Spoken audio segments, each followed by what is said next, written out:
Everyone, welcome back to my channel students. आज मैं आप लोगों के साथ चैप्टर नंबर 4 का जो काफी इंपॉर्टेंट चैप्टर है उसका पार्ट 3 डिस्कस करने वाली हूँ। पार्ट 3 में भी हम लोग कुछ पॉइंट्स को कवर करेंगे और अगर मुझे लगा कि थोड़ी सी वीडियो ज्यादा लेंदी हो रही है तो we will shift to the part 4। ठीक है, और वीडियो को पूरा देखना है। I am requesting you to all, अगर आपको पसंद आए तो, और चैनल को सब्सक्राइब भी करना है। चलिए स्टार्ट करते हैं। तो और ये चैप्टर काफी इंपॉर्टेंट है, तो आप पूरा देखिए। चलिए, फायर इंश्योरेंस क्या है? What is fire insurance? अगर आपकी प्रॉपर्टी लॉस हो जाती है ड्यू टू द फायर, आग लगने की वजह से प्रॉपर्टी लॉस हो जाती है, ऐसे लॉस से बचने के लिए फायर इंश्योरेंस कराया जाता है। आई होप आपको समझ में आया होगा। अब यहाँ पे जरूरी नहीं कि आग लगे, अब आग लगने के भी कारण है, चाहे वो लाइटनिंग से लगे, मतलब शॉर्ट सर्किट की वजह से लग गया हो, या कोई एक्सप्लोजन हुआ उसकी वजह से आग लग जाए। तो ये सारे के सारे जो भी लॉस है वो अंडर दी किसके आते हैं? Under the you can say fire insurance policy. तो ये पॉलिसी काफी इंपॉर्टेंट होती है। अगर फायर की वजह से किसी का घर जल गया है तो, या किसी की प्रॉपर्टी लॉस हो गई है, तो ये रिस्क को कवर करता है। चलिए आगे बढ़ते हैं और ज्यादा जानते हैं इसके बारे में। सबसे पहले हम जानेंगे टाइप्स के बारे में। सबसे पहली पॉलिसी है वैल्यूड पॉलिसी। वैल्यूड पॉलिसी क्या होती है? वहां पे सब्जेक्ट मैटर को डिस्क्राइब किया जाता है, जहां पे इंश्योरेंस वाला जो होता है वो अग्री करता है, जब वो क्या बनाता है, वो पॉलिसी बनाता है। ओके, और जैसे एग्जांपल दिया है,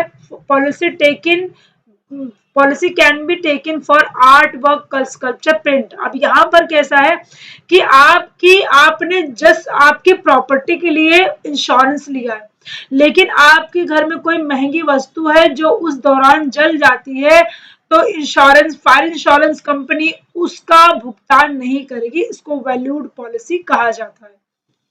आई होप आपको अच्छे तरीके से क्लियर हुआ। यहाँ पे देखिए, valued policy is taken for those goods value becomes difficult to calculate in case. अब यहाँ पर क्या है कि इसको पूरा समझते हैं।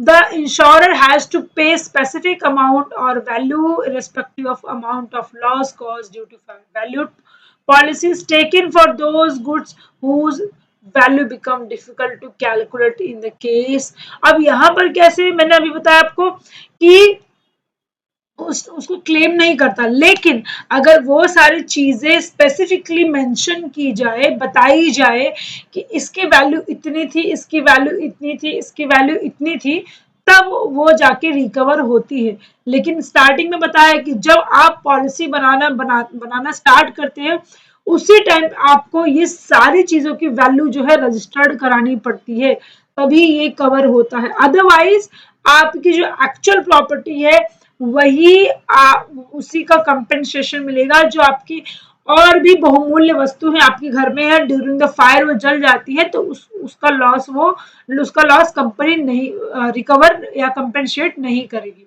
आई होप आपको ये पॉइंट अच्छे से तरीके से समझ में आया। सेकेंड है एवरेज पॉलिसी। एवरेज पॉलिसी क्या है? एग्जाम्पल के थ्रू समझते हैं। If a policy is taken for 1 lakh against the market of value of 2 lakhs and loss incurred due to 50,000, the insurance company will pay 25,000. अब आपको समझ में आ रहा है यहाँ पे क्या बताया कि आपने पॉलिसी 1 लाख रुपए के लिए, जिसकी मार्केट वैल्यू 2 लाख यानी कि दुगना है, तो आपका अगर 50,000 का लॉस होता है तो कंपनी आपको 25,000 ही देगी, क्योंकि जिसकी जितनी आपने जिस टाइम पे जिस पैसे में पॉलिसी ली थी उसी के अकॉर्डिंग आपको पैसा मिलेगा। दैट इज एवरेज पॉलिसी, और ये कंपनी के क्लॉज में फिटेड होती है। एवरेज कंपनी की क्लॉज में ही फिटेड होती है। Another one is third one specific policy. Specific policy क्या होती है? In case of specific policy the property is insured for definite sum irrespective of the market value. अब यहाँ पर क्या है, एग्जाम्पल के थ्रू समझते हैं। A property of 1 lakh insured for 70,000, the loss is to fire 40,000, insurance company will pay 40,000 as per full compensation. देखिए, अभी आपकी जो प्रॉपर्टी है वो 70,000 की है, लेकिन लॉस 40,000 का हुआ है, तो कंपनी कितना देगी? ओनली 40,000। इसको स्पेसिफिक पॉलिसी कहा जाता है, यानी कि जितने का लॉस उतने का कंपेंसेशन, उसे कहा जाता है स्पेसिफिक पॉलिसी। अगला आता है फ्लोटिंग पॉलिसी। फ्लोटिंग पॉलिसी क्या होता है? Fluctuating policy. फ्लक्चुएटिंग पॉलिसी का मतलब क्या? जैसे फॉर एग्जांपल हमने आज से 10 साल पहले, गोल्ड की वैल्यू डिफरेंट थी, अभी गोल्ड की वैल्यू डिफरेंट है, तो कंसीडर क्या चीज की जाएगी? जो अभी है उसे की जाएगी, पहले वाले को नहीं की जाएगी, है ना? तो यहाँ पर वो चीज दिया गया है। फ्लोटिंग पॉलिसी क्या है? The quantity of goods laying at different location fluctuated from time to time, it become difficult for the owner to specify policy। अब इस यहाँ पे एक चीज और बताना चाहूंगी, ऐड करना चाहूंगी। अगर आप दुबई चले जाते हो तो गोल्ड की प्राइस कम है, आप इंडिया में हो तो गोल्ड की प्राइस ज्यादा है। आप मुंबई में रहते हो तो वुलन क्लॉथ की प्राइस कम होगी, क्योंकि यहाँ डिमांड ही नहीं है। लेकिन अगर आप जम्मू कश्मीर, नैनीताल, मनाली, उत्तर प्रदेश जैसे दिल्ली में चले जाओ, तो वहां पर तो वुलन क्लॉथ की डिमांड इतनी ज्यादा है, इसलिए प्राइस भी ज्यादा होगी। तो इसे हम कहते हैं फ्लोटिंग पॉलिसी। तो जब एक इंश्योरर जो है इंश्योरेंस कराता है, उस टाइम पे भी ऐसी कंडीशन होती है कि फ्लोटिंग पॉलिसी के अकॉर्डिंग, अगर डिफरेंट टाइम डिफरेंट लोकेशन के हिसाब से ही पॉलिसी होती है कि कौन सी कमोडिटी कहाँ पे ज्यादा डिमांडेड है। ओके, सो एक्सेस पॉलिसी क्या होता है? आई होप आपको समझ में आएगा। एक्सेस पॉलिसी क्या होता है? When the value of goods और स्टॉक फ्लक्चुएटेड। अब यहाँ पर देखो, एग्जाम्पल के थ्रू मैं आपको समझाती हूँ, रीड करने की क्या ही जरूरत है। If the value of stock range between 1,50,000 and 2 lakh, then one policy is taken for 1 lakh and another for 50,000। अब यहाँ पे आपने जस्ट बिकॉज ऑफ स्टॉक जो है फ्लक्चुएट कर रहा है, आपने 2 पॉलिसी ले रखी है उसके लिए, है ना? तो एक पॉलिसी पे अब यहाँ पे एक पॉलिसी आपने दूसरे के लिए ले रखी है, एक पॉलिसी अपने। अब मैंने वही बताया आपको, गोल्ड, आप गोल्ड में भी, दुबई में भी गोल्ड बेचते हो, मुंबई में गोल्ड बेचते हो, है ना? और आपने एक्सेस पॉलिसी ले रखी है, वहां पे गोल्ड की प्राइस ज्यादा है, यहाँ पे गोल्ड की प्राइस डिफरेंट है। आप अनदर एग्जांपल, आप मुंबई में रहते हो, आप यहाँ पे वुलन क्लॉथ बेचते हो, यहाँ की डिमांड अलग है, वहां दिल्ली में रहते हो, वहां की डिमांड अलग है। तो उसके अकॉर्डिंग आपने मुंबई के लिए एक सेपरेट पॉलिसी कराई, दिल्ली के लिए एक अलग सेपरेट पॉलिसी कराई। तो आपको यहाँ पर डिफरेंट डिफरेंट अमाउंट जो है वो मिलेगा। जैसे यहाँ पे दिया हुआ है, one policy for amount below which the value of stock not fall, और दूसरे के लिए अलग लिया है। तो वैसे ही आपने एक पॉलिसी ली है जो एक 1,50,000 की, दूसरा 1 लाख की। तो एक जो फर्स्ट पॉलिसी है वहां पे 1,50,000 मिलेगा, और दूसरी जो पॉलिसी है वहां पे 50,000 मिलेगा। आई होप आपको समझ में आया होगा यहाँ पे। अब यहाँ पे डिपेंड करता है कि स्टॉक की वैल्यू किस तरीके से, कहीं पे ज्यादा डिमांड कर रही है, कहीं पे उसकी डिमांड कम है। Next one is reinstatement policy. Reinstatement policy क्या होती है? जहां पर एक इंश्योरेंस जो है वो रिप्लेस करता है गुड्स या प्रॉपर्टी को। ओके, तो यहाँ पर इसको हम लोग हायर द, अब यहाँ पे इसको समझते हैं। In this policy, paying compensation for property loss by fire, the property is replaced, while paying the compensation, depreciation amount of the policy is not taken into consideration। अब यहाँ पर जो भी आपका लॉस होगा उसके बदले आपको रिप्लेसमेंट करके दिया जाएगा, और जो भी डिप्रिसिएशन है उसे कंसीडर नहीं किया जाएगा। इसे रीस्टेटमेंट पॉलिसी कहा जाता है। ठीक है, तो यहाँ पर आपके प्रॉपर्टी का आपको कंपेंसेशन ना देते हुए आपको क्या मिलेगा? इसका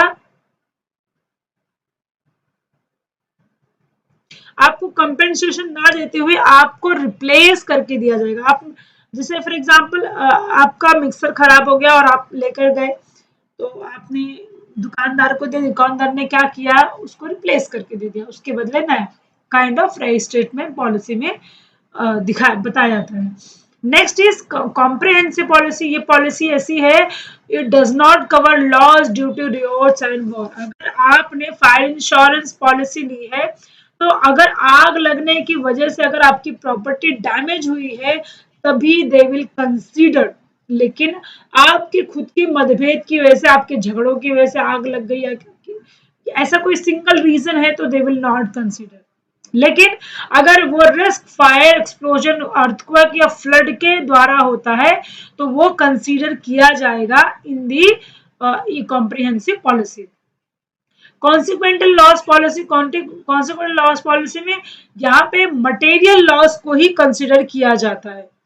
इंटेंजिबल जो भी चीज इंडेमिनिटी होती है, उनको कंसिडर नहीं किया जाता है। सो consequential loss policy include loss of tangible and intangible properties only। तो जो tangible property होती है या intangible property होती है, उन्हीं को ही consider किया जाता है। This policy provide indemnity of to the insured for the loss of net payment, standing charges, expenditure in respect of cost, increased cost of working. Next आता है स्प्रिंकलर पॉलिसी, लीकेज पॉलिसी। अब यहाँ पे leakage की वजह से अगर कोई डैमेज होता है या प्रॉपर्टी डैमेज होती है, तो ही इसे कंसीडर किया जाता है। जैसे अच्छा, वाटर की वजह से एक्सीडेंट हुआ तो भी इसे कंसीडर, लेकिन यहाँ पे rather than response to fire, smoke और however the discharge of leak और water due to heat caused by fire, repair or alteration, building, earthquake is not covered by this policy। अब हर पॉलिसी का अलग अलग, यहाँ पे देखो, अब कार इंश्योरेंस के लिए अलग है, ट्रैवल इंश्योरेंस के लिए अलग है, हेल्थ इंश्योरेंस अलग है, होम इंश्योरेंस अलग है, कैटल इंश्योरेंस अलग है, क्रॉप इंश्योरेंस अलग है। तो डिफरेंट डिफरेंट क्या है, इंश्योरेंसेस है यहाँ पे। नेक्स्ट आता है ट्रांसपोर्ट। ट्रांसपोर्ट में भी बहुत सारे खतरे होते हैं, जिसकी वजह से इसके लिए भी इंश्योरेंस निकाला जाता है। तो सेकंड जो सर्विस है वो आता है ट्रांसपोर्ट, ठीक है। सॉरी, थर्ड सर्विस, हमने इंश्योरेंस देखा, बैंकिंग देखा, इंश्योरेंस, और थर्ड है ट्रांसपोर्ट। तो ट्रांसपोर्ट में हम जानते हैं कि हमारे इंडिया में आफ्टर 1991 डेवलपमेंट की वजह से बहुत सारी चीजें नई आई हैं, और बहुत सारी यातायात के साधन आए, ट्रांसपोर्टेशन के साधन भी आए हैं। वे ऑफ ट्रांसपोर्टेशन इंक्रीज हुआ है, चाहे वो लैंड से हो, चाहे वाटर से हो, चाहे वो एयर से हो। ट्रांसपोर्टेशन का मतलब क्या होता है? It is the movement of people, animal and goods from one location to another location can be known as transportation. मतलब आप अपने गुड्स को एक प्लेस से दूसरे प्लेस लेकर जा रहे हो, ऐसे टर्म को ट्रांसपोर्टेशन कहा जाता है। अब तीन मोड्स ऑफ ट्रांसपोर्टेशन है, पहला रोड है, दूसरा रेल है और तीसरा एयर है। चलिए इसको और अच्छी तरीके से समझते हैं। सबसे पहला, अच्छा और भी है, वाटर है, मोनोरेल है, मेट्रो है, रोपवेज है, पाइपलाइंस है। सबसे पहले हम रोड ट्रांसपोर्ट समझेंगे। रोड ट्रांसपोर्ट जो होता है वो सरफेस ऑन द लैंड पे होता है, और इसके बहुत सारे मीन्सेस होते हैं, जैसे कि बुलक कार्ट है, साइकिल है, रिक्शा है, बसेस है, कार्स है ना। ये क्या करता है, एक प्लेस से दूसरे प्लेस अपने गुड्स को पहुंचाता भी है और लोगों को भी प्लेस करता है, one place to another place. यहाँ पे एक नया टर्म है, बस रैपिड ट्रांजिट। ये एक ऐसा सिस्टम है जिसे इंट्रोड्यूस किया गया है बहुत सारे स्टेट में। For what purpose? Improve public transport system in India. India has a network of village bus, district road, state highway, national highway, from which from the economic backbone of the country। अब economic backbone क्यों कहा गया है? क्योंकि जितना ज्यादा लोग transportation का यूज करते हैं, उतना ही पैसा गवर्नमेंट को गेन होता है, जिससे इकोनॉमी बूस्ट होती है। Okay, so in India, Ministry of Road Transport and Railway look after the development of surface transport throughout the country।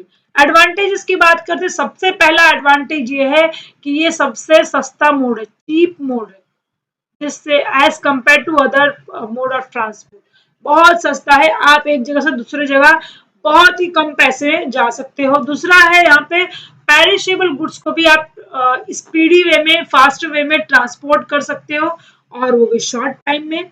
फिर ये फ्लेक्सिबल मोड में भी है, क्योंकि ये लोडिंग के साथ साथ अनलोडिंग का भी टाइम करता है, एक डेस्टिनेशन से दूसरे डेस्टिनेशन पे। फोर्थ, ये door to door service provide कराता है। फिर ये हेल्प भी करता है लोगों को उसके गुड्स को एक प्लेस से दूसरे प्लेस पहुंचाने में। डिसएडवांटेज की बात करें, सबसे बड़ा डिसएडवांटेज ये है कि rail transport road transport is not economical for long distance. अगर आपको 2-3 दिन का सफर करना है तो road transport is not the good option, क्योंकि आप एग्जॉस्ट हो जाओगे, थक जाओगे, बैक पेन कर लगती है, बहुत सारी चीजें होती है। तो लॉन्ग डिस्टेंस के लिए I would say it's not a good option. Second disadvantage ये है कि ये हैवी और बल्कि गुड्स लेके जाना इट्स वेरी कॉस्टली और risky as well. Road transport की वजह से वेदर कंडीशन अफेक्ट होता है, जैसे फ्लड आता है, रेन आता है, और लैंडस्लाइड में भी प्रॉब्लम्स होती हैं। और फोर्थ डिसएडवांटेज ये है कि रोड एक्सीडेंट की होता है यहाँ पे। अब आप सोचोगे कि रोड ट्रांसपोर्ट की वजह से वेदर कंडीशन को कैसे इफेक्ट पड़ता है। सबसे पहला तो जो उसमें से जैसे पहले डीजल पे गाड़ी चलती थी, तो पीछे से जो धुआं निकला, धुआं जाके एयर में मिलता था, यानी कि एयर की क्वालिटी खराब हुई। दूसरा, नॉइस पोल्यूशन, है ना, और भी बहुत सारी चीजें यहाँ पे मेंशन्ड है। फिर आता है लास्ट, रोड एक्सीडेंट के चांसेस है। फिर last, cause of pollution due to emission of gases. अभी मैंने थोड़ा टाइम पहले बताया कि गैस जो है वो निकलती है, इसकी वजह से यहाँ पे पॉल्यूशन का भी खतरा बना रहता है। सेकेंड आता है रेल ट्रांसपोर्ट। रेल ट्रांसपोर्ट आप सबको पता है, ये लाइन्स पे चलती है, रेल लाइन्स पे चलती है, उनके डिफरेंट ट्रैक्स होते हैं, और इन्हें रेल ट्रांसपोर्ट कहा जाता है। और ये ऑक्यूपाइड क्या करता है, place land transport system of our country, most dependable transport to carry. ज्यादातर लोग लॉन्ग डिस्टेंस के लिए इसका यूज करते हैं, या फिर अपने, अभी आपने देखा होगा मालगाड़ी भी एक जगह से दूसरी जगह गुड्स को पहुंचाने का काम करती है। तो ministry of railway look after the development of rail transport through out the country.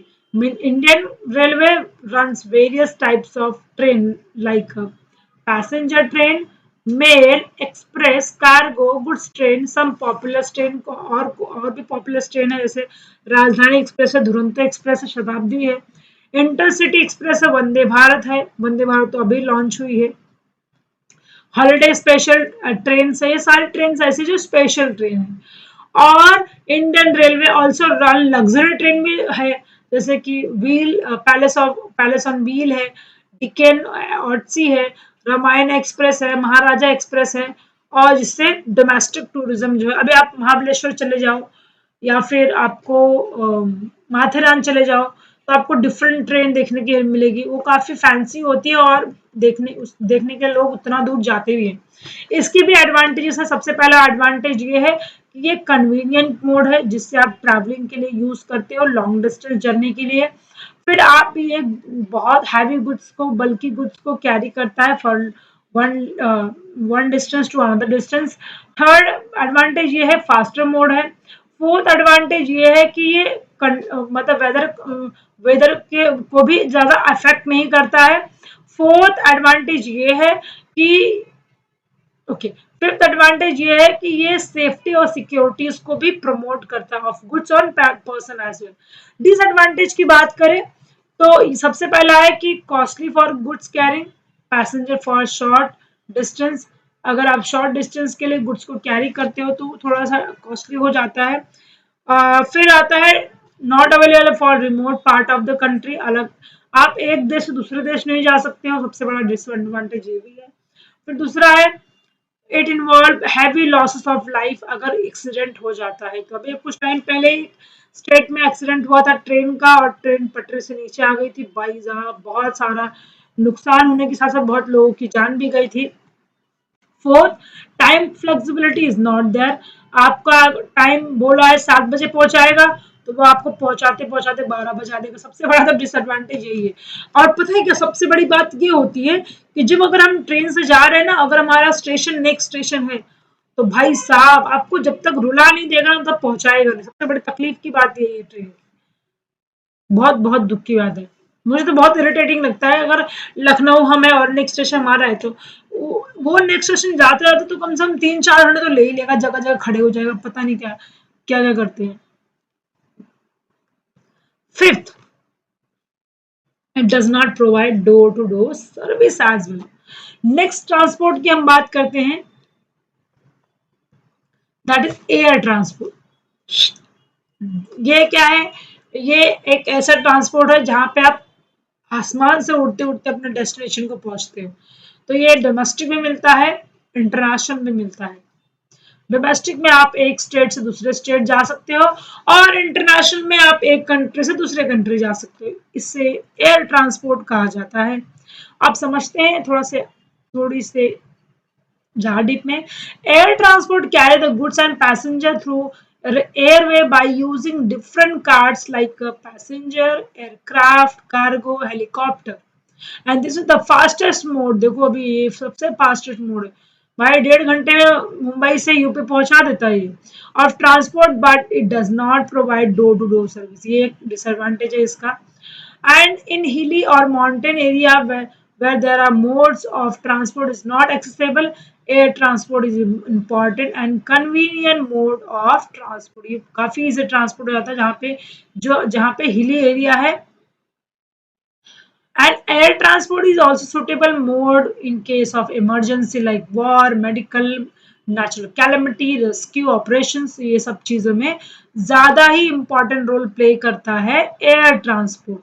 अभी जैसे उत्तराखंड में जब बाढ़ आई थी, तो हेलीकॉप्टर के थ्रू ही लोगों को रेस्क्यू किया जा रहा था, उन तक खाना पहुंचाया जा रहा था, उनको बचाया जा रहा था, है ना। So air transport is classified into domestic transport and international transport as well, और इनका फिक्स एयर रूट होता है। Where is national, international, public sector, private sector. अब ये दो चीज में डिवाइड है, पब्लिक सेक्टर भी है, गवर्नमेंट सेक्टर से भी है, और प्राइवेट सेक्टर से भी है। नेशनल भी है, नेशनल लेवल पे भी है, इंटरनेशनल लेवल के लिए भी है। एडवांटेज में सबसे पहला एडवांटेज ये है कि फास्टेस्ट मीन्स है, अभी हमने थोड़ा टाइम पहले देखा। दूसरा, air transport play very vital role during और emergency situation as it can useful for rescue purpose. ये बहुत इंपॉर्टेंट रोल प्ले करता है for specific affected area. Third, as air transport uses natural ways, no separation, construction of routes like road, किसी भी तरह की खोदम खुदाई नहीं करनी पड़ती। जैसे आपको रोड बनाना है तो आपको माउंटेन्स को तोड़ना पड़ेगा, रेल बनाना है, टनल्स बनाना है तो माउंटेन काट के उसके अंदर रास्ता बनाना पड़ेगा। तो ये सारी चीजें जो है इन अदर वे नेचर को हार्म नहीं पहुंचाता है। Fourth, it is less pollution as compared to road transport, and it is useful in such like other means of transport is not. जब आपको कोई ट्रांसपोर्ट इजिली और टाइम पे ना पहुंचा पाए, उस टाइम पे ये आपके बहुत काम आता है।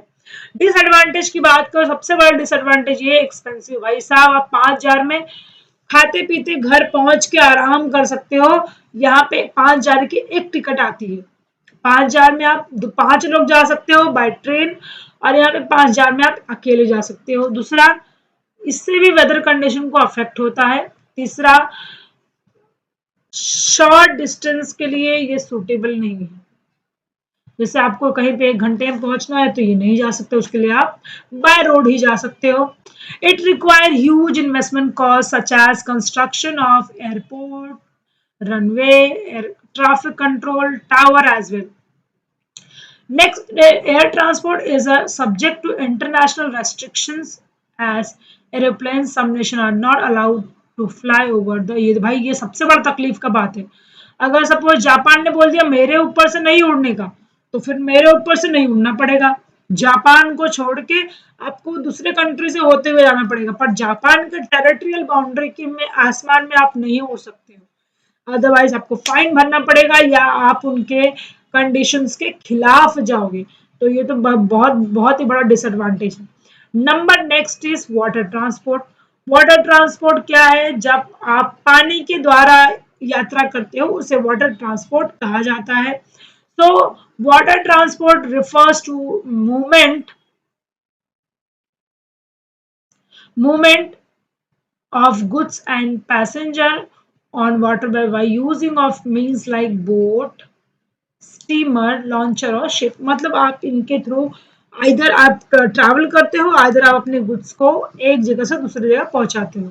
With the help of me these means goods and passengers are carried to different places and both within the well outside of the country. चाहे विद इन द कंट्री हो चाहे आउटसाइड द कंट्री हो, दोनों के लिए water transport use किया। अगर आप विद इन द कंट्री जा रहे हो तो उसे इनलैंड वाटर ट्रांसपोर्ट कहा जाता है, और अगर आप दूसरे कंट्री जा रहे हो सी रूट से तो वहां पर उसे ओशन या सी रूट कहा जाता है, क्योंकि आप एक कंट्री से दूसरे कंट्री जा रहे हो with the help of sea route. So in India ministry of shipping look after development of ocean transport through the country. इसके एडवांटेजेस की बात करें, सबसे पहला एडवांटेज ये है कि ये इकोनॉमिकल मोड है, काफी सस्ते और चीप रेट में पहुंचा देता है एक गुड से दूसरे गुड, बल्कि और हैवी गुड्स को। सेफ मोड भी है, एक्सीडेंट के चांसेस कम होते हैं। भाई ये तो कहने की बात है, लेकिन अगर मान लो पानी एक बार एक्सीडेंट रोड पे हुआ तो इंसान एक बार बच भी सकता है, और उसको तैरने ना आता और नाव डूब गई पानी में तो उसको तो गोविंदाय नमो नमः हो गया। तो वहां तो बचने का कोई चांस, कोई आपको डायरेक्ट तुरंत उठा के लेके आके हॉस्पिटल में एडमिट भी नहीं कर सकता है। आप समुद्र के बीचे बीच हो और कैसे हॉस्पिटल पहुंचोगे, लेकिन रोड पे अगर आप एक बार गिर जाते हो तो एटलीस्ट आपको उठा के ले जाके हॉस्पिटल तो ले जा सकता है। तो ये सब कहने की बात है, बट ठीक है। It helps to promote international trade, सबसे बड़ा advantage. There is a no cost of constructing maintaining routes of them. तो ये नेचुरल मोड है, इसकी वजह से काफी इजी है। Then it offer flexibility as compare to railway transport, ये काफी फ्लेक्सिबल है। Next is disadvantages. डिसएडवांटेज, सबसे बड़ा डिसएडवांटेज क्या है? Door to door service provide नहीं कराता है। Then it gets heavily affected by adverse. अभी आप सपोज कोई ऐसी चीज लेके जा रहे हो जो नेचर के अफेक्ट मतलब अगेंस्ट है, आप ऐसी चीज को लेकर ट्रांसपोर्ट कर रहे हो और वो गलती से पानी में मिक्स हो जाती है, कोई भी चीज हो जाती है, और ये काफी स्लो मूविंग ट्रांसपोर्ट है as compare to other. More investment चाहिए हो इसके लिए। एक पहली बात तो आपको पोर्ट बनाना पड़ेगा, बंदरगाह, फिर शिप्स खरीदना पड़ेगा, प्लस उसके मेंटेनेंस के चार्जेस। और फिफ्थ है it is subject to perils of a ship. Next आता है monorail, metro, ropeways, pipelines, warehousing को हम पढ़ेंगे अगले वीडियो में। मोनोरेल की बात कर, there are types of rapid transit system, जैसे कि अर्बन एरियाज में पाए जाते हैं, जैसे मुंबई, दिल्ली, कोलकाता, यहाँ सब पाए जाते हैं, जहाँ पे पॉपुलेशन बहुत ज़्यादा होता है, और यहाँ पे ये ट्रांसपोर्ट जो है एनर्जी के साथ एफिशिएंट की तरह से और लेस पॉल्यूशन के साथ चलता है। जैसे कि मोनोरेल, आप अगर मुंबई के रहने वाले हो तो मुंबई में अवेलेबल है मोनोरेल, आप एग्जाम्पल देख सकते हो, एक फ्लाईओवर के ऊपर चलता है। And the term is also used to describe the beam of system और the train travelling on such a beam of और truck. From the passenger perspective, monorail can have some advantages or other modes such as interaction turns, no traffic jams, absence of problems of collision। और example Mumbai monorail, अब आओ बहुत खूबसूरत है, मैं आपको इसको छोटे से एग्जाम्पल मतलब आप उसको गूगल के थ्रू भी देख सकते हो, मुझे दिखाने की जरूरत नहीं एक्चुअली। नेक्स्ट आता है रोपवेज। अब ये रोपवेज क्या होता है इसको समझते हैं। It is a mode of transport which connect to place on the hill across a valley on a river, जो रस्सी की सहायता से बने हुए होते हैं। जैसे कि एग्जांपल मिलेगा आपको Raigad ropeway at Raigad fort, ropeway at Sonamarg Srinagar, जहां पे रस्सियों से बना हुआ दिखाई आपको देगा। तो यहाँ पे व्हील्स कनेक्टेड होते हैं एक दूसरे से।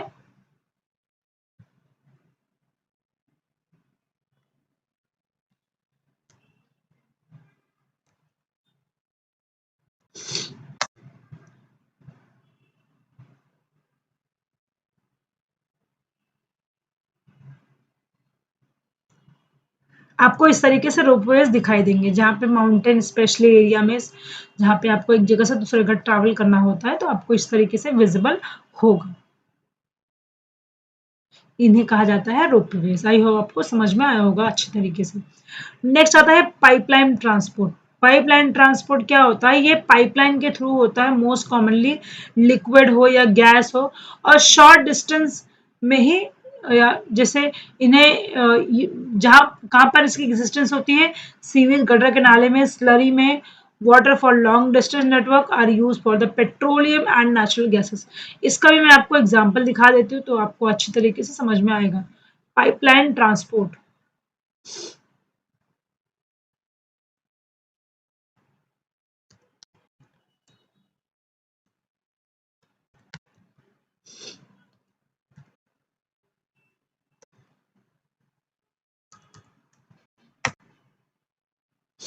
देख सकते हैं आप लोग, इस तरीके से विजिबल होता है यहाँ पे। यानी कि यहाँ पे अगर आपको गैसेस एक जगह से दूसरी जगह लेके जाना है, तो आप इन सब का यूज करके आप एक जगह से दूसरी जगह ट्रांसपोर्ट कर सकते हो। ये भी एक मीडियम ऑफ ट्रांसपोर्ट है, जहाँ पे गैसेस को ट्रांसपोर्ट, वो चीजें ट्रांसपोर्ट की जाती है जो इजिली क्या अलाउ या कैपेबल नहीं है कि आप उसे एक जगह से दूसरी जगह लेकर जा सको। आई होप आपको अच्छी तरीके से समझ में आएगा। हम लोग वेयर हाउसिंग को पढ़ेंगे अगले वीडियो में, और तब तक के लिए अपने प्रिपरेशन को अच्छी तरीके से कंटिन्यू रखिए। और वीडियो पसंद आए तो लाइक कीजिए, और सब्सक्राइब करना तो बिल्कुल ना भूलें। Thank you so much.